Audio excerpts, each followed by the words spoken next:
서로 축복해 주겠습니다. 광야대학을 두려워하지 맙시다. 필요를 따라 사는 법을 배웁시다. 할렐루야. 오늘은 제5차 특세 마지막 날인 24번째 시간이고요.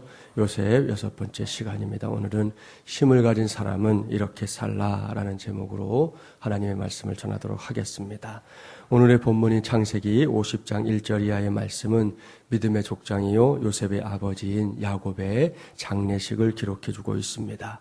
그렇습니다. 애굽의 고센 땅에서 세상을 떠난 야곱입니다. 그러나 그의 시신은 애굽에 묻히지 않았습니다. 야곱이 죽기 전에 아들 요셉에게 신신당부한 대로 야곱의 시신은 이제 가나안 땅으로 옮겨졌습니다. 아브라함 시대에 마련해 놓았던 그 가족 묘가 있지 않습니까? 그곳에 이제 안장이 되었습니다. 그런데 야곱의 장례식이 끝나자마자 급격하게 이 좌불안석이 된 사람들이 있습니다. 그들이 누구인지 왜 그러는지 오늘 주신 말씀이 아주 상세하게 기록해주고 있습니다. 본문 15절부터 17절까지의 말씀 함께 봉독해 볼까요? 15절부터 17절입니다. 요셉의 형제들이 그들의 아버지가 죽었음을 보고 말하되 요셉이 혹시 우리를 미워하여 우리가 그에게 행한 모든 악을 다 갚지나 아니할까 하고 요셉에게 말을 전하여 이르되 당신의 아버지가 돌아가시기 전에 명령하여 이르시기를 너희는 이같이 요셉에게 이르라 내 형들이 내게 악을 행하였을지라도 이제 바라건대 그들의 허물과 죄를 용서하라 하셨나니 당신 아버지의 하나님의 종들인 우리의 죄를 이제 용서하소서 하매 요셉이 그들이 그에게 하는 말을 들을 때에 울었더라. 이 말씀을 잘 보십시오. 야곱의 장례식이 끝나자마자 급격하게 두려움에 빠진 사람들이 등장합니다. 그들이 누굽니까? 그들은 요셉의 형제들입니다. 그렇습니다. 지금 두려움에 그들이 벌벌벌 떨고 있습니다. 왠지 아시죠? 그들의 생각이 온통 요셉을 노예로 팔아버렸던 그 시절에 가 있기 때문입니다. 그러니까 요셉의 형들이 이런 생각을 하게 된 것이죠. 그들 스스로 자신들이 얼마나 큰 죄를 지었나 알고 있습니다. 동생이 얄밉게 군다는 이유만으로 아버지가 그를 편애한다는 이유만으로 그를 팔아먹다니요. 그것도 사람 취급도 받지 못하는 노예로 팔아먹었습니다. 있을 수 없는 일이 일어난 것이죠. 천연공노할 일입니다. 요셉의 형들도 이런 사실을 모르지 않았습니다. 그럼에도 불구하고 이 요셉에 대한 미움을 견디지 못하고 엄청난 일을 저질렀던 것입니다. 그런데 이 엄청난 일은 저지른 것으로 끝나지 않았습니다. 세월이 흘러가면서 요셉은 하나님의 은혜로 애굽 땅에서 총리가 되었고요. 형들은 결국 그러한 요셉의 도움을 받아야만 살 수 있는 그런 처지가 되고 말았습니다. 참으로 아이러니한 일입니다. 이러한 사실 앞에서 우리가 분명하게 깨달아야 할 진리가 있습니다. 그것은 우리 인생이 이 세옹지마를 경험할 수밖에 없는 그런 한계를 가진 인생이라는 사실입니다. 엎치락 뒤치락 하면서 앞으로 또 앞으로 나아가는 그런 인생 말입니다. 음지가 양지되고 또 양지가 음지되는 그런 인생 말입니다. 이러한 삶은 그저 고사에나 나오는 것이 아닙니다. 이와 관련해서 여러분에게 한 신혼부부를 소개하려고 합니다. 이 부부가 지난 2010년 12월 6일부터 이 4개월 동안 겪었던 정말 이제 기막힌 일이 뉴스거리가 된 적이 있었습니다. 뉴스는 스웨덴의 신혼부부인 스테판 스반스트롬과 에리카 스반스트롬이 신혼여행을 하면서 이 천재지변을 7종 패키지로 체험했던 일을 보도한 것입니다. 앵커도 말했지만 사람에 따라서는 단 한 가지도 평생 겪지도 못할 수 있는 그런 일이었는데 말입니다. 그야말로 기막힌 일이죠. 그런데 이것이 바로 우리가 살고 있는 인생이라는 것입니다. 그저 정도의 차이가 있을 뿐이라는 것이죠.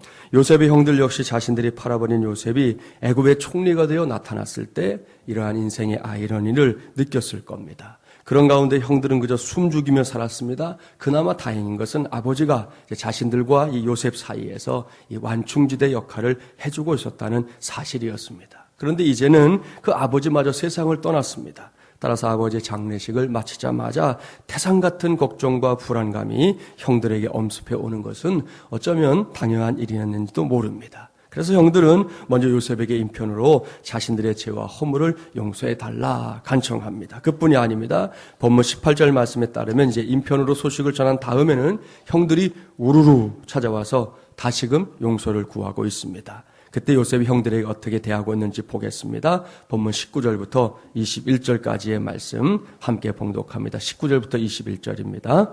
요셉이 그들에게 이르되 두려워하지 마소서 내가 하나님을 대신하리이까 당신들은 나를 해하려 하였으나 하나님은 그것을 선으로 바꾸사 오늘과 같이 많은 백성의 생명을 구원하게 하시려 하셨나니 당신들은 두려워하지 마소서 내가 당신들과 당신들의 자녀를 기르리이다 하고 그들을 간곡한 말로 위로하였더라. 아멘. 사랑하는 세배용사 여러분, 여기서 우리는 요셉의 태도를 반드시 배워야 합니다. 이때의 상황은 요셉이 형들보다 훨씬 더 큰 힘을 갖고 있는 상황입니다. 예전에 형들의 완력에 의해 애굽의 노예로 팔려가던 그런 상황이 아니라는 것이죠. 따라서 요셉은 자기의 힘으로 분명히 형들을 응징할 수 있었습니다. 하지만 요셉은 그러한 선택을 하지 않고 있습니다. 요셉은 여기서 힘을 가진 자가 어떻게 살아야 하는지를 우리에게 직접 보여주고 있는데요. 첫 번째로 힘을 가진 자는 겸손해야 한다는 것이죠. 그렇습니다. 뭔가 힘이 생겼을 때 사람들은 하나님의 존재를 무시하는 아주 건방진 태도. 내 주변에 있는 사람들을 사람으로도 보지 않는 아나무인격인 그런 태도. 만사를 자기 뜻대로 하려고 하는 그런 태도를 보입니다. 그런 사람들 찾는 게 그렇게 어려운 일 아닙니다. 이것은 사람들이 갖고 있는 아주 큰 문제지요. 특별히 남다른 힘을 갖게 된 많은 사람들이 이 함정에 빠지는 경우들이 왕왕 있습니다. 여기서 다윗을 생각해 보겠습니다. 다윗의 강점이 정말 뭘까? 그것은 하나님께서 성전을 짓지 말라라고 말씀하셨을 때 성경을 보니까 사무엘하 7장 18절에 하나님 앞에 앉았다라고 기록하고 있다는 것입니다. 당시에 다윗은 이스라엘을 반석 위에 이미 세워놓은 상황이었습니다. 주변 국가들이 다윗과 이스라엘을 두려워하고 벌벌 떨고 있었다는 말입니다. 그래서 하나님의 성전도 이제 지어야 되겠다 그런 생각을 한 것입니다. 그런데 하나님께서 그것을 허락하지 않았어요. 그때 다윗은 그저 하나님 앞에 조용히 앉았습니다. 그 당시까지 다윗이 한 행동 중에 가장 중대한 행동, 가장 위대한 행동 중에 하나가 바로 이것이었습니다. 옳습니다. 힘이 있을수록 참을 줄 알고 엎드릴 줄 알아야 된다는 것이죠. 그것이 진짜 능력입니다. 하나님 무슨 소리세요? 제가 이제는 얼마든지 하나님의 성전을 지어드릴 수 있는 능력이 있다고요. 이 나라가 지금 태평성대를 누리고 주변국들이 다 우리나라에 조공을 바치는 이 현실에서 못할 게 뭐가 있습니까? 제게 좀 맡겨주십시오. 얼마든지 그럴 수 있는데 그렇게 안 했다는 것이죠. 그냥 묵묵히 하나님 앞에 앉아서 하나님의 처분에 모든 것을 맡기고 있습니다. 오늘 주신 말씀에서 만나게 되는 요셉도 다르지 않습니다. 요셉이 그들에게 이르되 두려워하지 마소서 내가 하나님을 대신하리이까?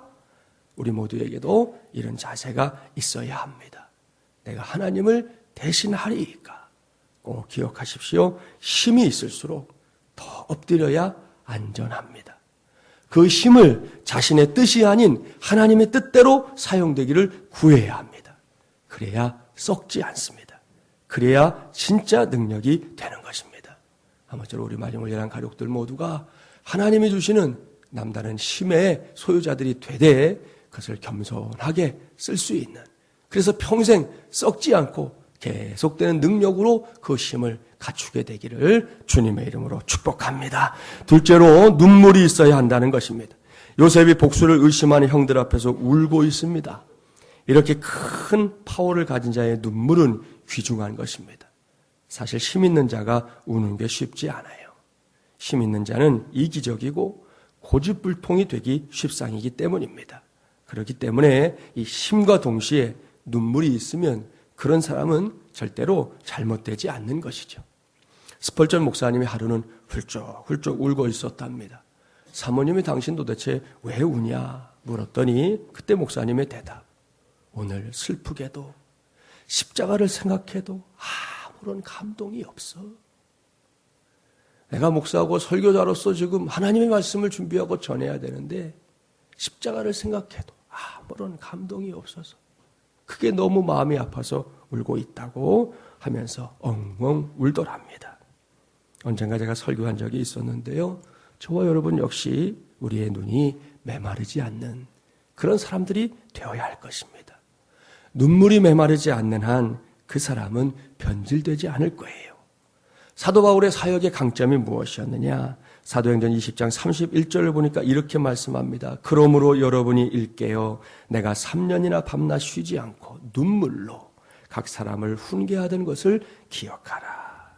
보십시오. 바울에게는 훈계가 있었습니다. 그런데 그냥 훈계만 한 게 아니라는 것이죠. 눈물로 훈계했습니다. 이것이 아버지로서의 훈계였고 사랑의 훈계였던 것입니다. 이렇게 사람에게 눈물이 있으면 그는 자신의 힘을 보복하는 데 쓰지 않고 다른 사람을 돕는 데 쓰게 되어 있습니다. 이러한 요셉의 태도를 오늘 이 새벽에 우리 모두가 꼭 배우게 되기를 간절히 바랍니다. 마지막 세 번째로 섭리를 믿는 믿음이 있어야 합니다. 이미 말씀드린 대로 요셉은 복수를 하지 않았습니다. 왜입니까? 하나님의 섭리를 철저하게 믿었기 때문입니다. 당신들은 나를 해하려 하였으나 하나님은 그것을 선으로 바꾸사 오늘과 같이 많은 백성의 생명을 구원하게 하시려 하셨나니 당신들은 두려워하지 마소서. 그렇습니다. 하나님은 인간의 악까지도 선용하십니다. 그렇다면 억울한 일, 불공평한 일을 당했을 때에 우리는 더더욱 하나님을 의지해야 할 것입니다. 이번 특세 중에 사무엘의 어머니인 한나에 대해서 잠깐 말씀을 드리고 지나간 적이 있었습니다. 당시에 한나의 라이벌은 분인나였지 않습니까? 성경을 보면 분인나는 아주 못된 여인으로 등장합니다. 아이도 없는 이 한나를 얼마나 괴롭혔는지 몰라요. 이게 어디 사람이 할 짓이겠습니까? 그런데 그 다음이 매우 중요합니다. 한나가 이런저런 고통 속에서 어찌 했냐는 것이죠. 한나는 그 고통 중에 하나님께 나아갑니다. 분인나를 향해 복수의 칼을 간 것이 아니라 그 원통한 마음이 있었지만 그 마음을 안고 하나님께 기도했습니다. 결국에는 기도의 여인이 되었지요. 간절한 소원에 응답하시는 하나님을 만나는 큰 은혜를 체험하는 주인공이 됩니다. 여기서 한번 생각해 보십시오. 만약에 분인나가 없었다면 한나가 기도했을까요? 아마 그렇지 않았을 거예요. 남편 엘가나가 많이 사랑해 줬잖아요. 엘가나의 품에 앉아서 그저 당신 품이 좋아, 나는 여기가 좋아, 그렇게 생각하며 살았을 겁니다. 따라서 한나에게는 분인나가 있어야 합니다. 왠지 아시죠? 나를 어렵게 하는 자가 결국은 나를 성공시키는 자이기 때문입니다. 요셉은 이러한 사실을 잘 이해하고 있었습니다. 물론 처음에는 요셉도 형들의 행동을 이해할 수 없었을 거예요. 그 마음속에 왜 원망하는 마음이 없었겠습니까? 그 마음속에 자신이 언젠가 힘을 얻게 되면 형들에게 뭔가 내가 액션을 취할 것이라는 생각이 왜 없었겠습니까? 하지만 요셉은 세월을 흘러가면서 이 모든 생각들을 하나님 앞에서 정리해냈습니다. 자신의 인생 속에도 하나님의 섭리가 자리 잡고 있다. 오늘의 내가 여기 있는 것이 우연히 된 일이 아니고 우리 형들에 의해서 된 일이 아니다. 이것은 하나님의 섭리였다라는 것에 대한 분명한 깨달음이 있었다는 것이죠. 이제는 저와 여러분이 이러한 요셉의 믿음도 배워서 오늘 우리의 삶의 자리에 나를 두신 하나님의 뜻을 잘 헤아리고 그 뜻을 이루어갈 수 있는 믿음의 종들 꼭 되기를 주님의 이름으로 축복합니다.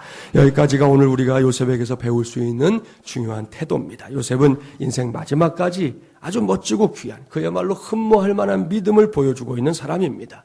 이러한 요셉의 믿음이 이제는 저와 여러분의 것이 되어야 하지 않겠습니까? 저와 여러분 개개인은 물론이고 우리 마지못예람 교회가 하나님께서 허락하시는 보다 큰 힘으로 무장할 수 있기를 간절히 바랍니다. 아마 여러분 다 알고 계실걸요. 힘이 없으면요 제일 먼저 당하게 되는 게 있어요. 무시당합니다.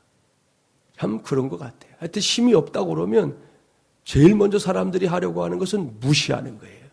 우습게 여기는 거예요.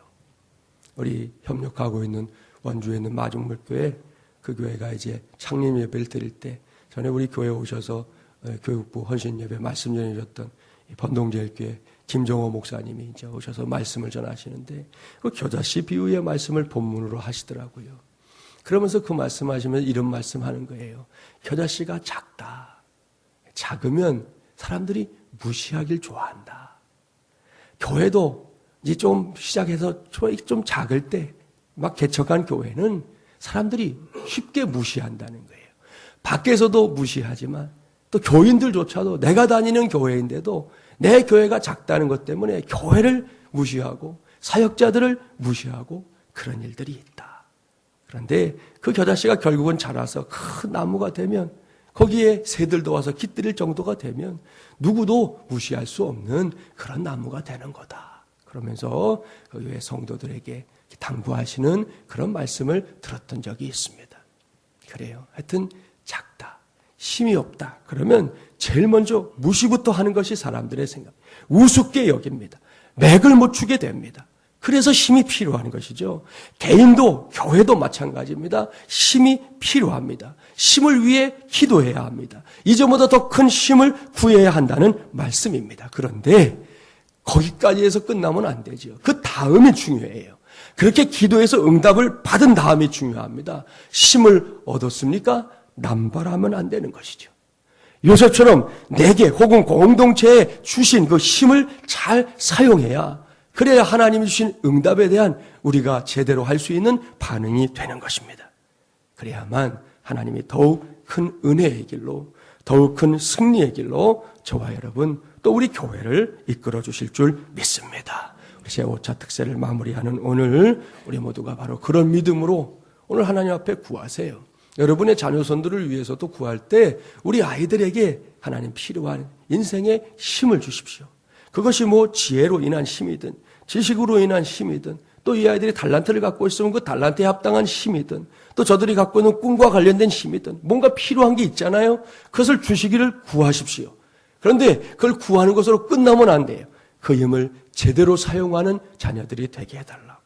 우리 교회도 마찬가지. 하나님, 우리 교회가 하나님 원하시는 사명에 동참하는 교회가 되기 위해서 힘이 필요하니까 필요한 힘을 주십시오. 기도해야 되고요. 그 힘을 바르게 쓸 수 있는 교회가 되게 해달라고. 그것이 우리 모두의 기도가 되어야 할 줄 믿습니다. 우리 모두 그 믿음으로 오늘부터 더욱더 하나님의 기쁨 되어 살아가는 하나님의 귀한 종들 꼭 되기를 주님의 이름으로 간절히 축원합니다.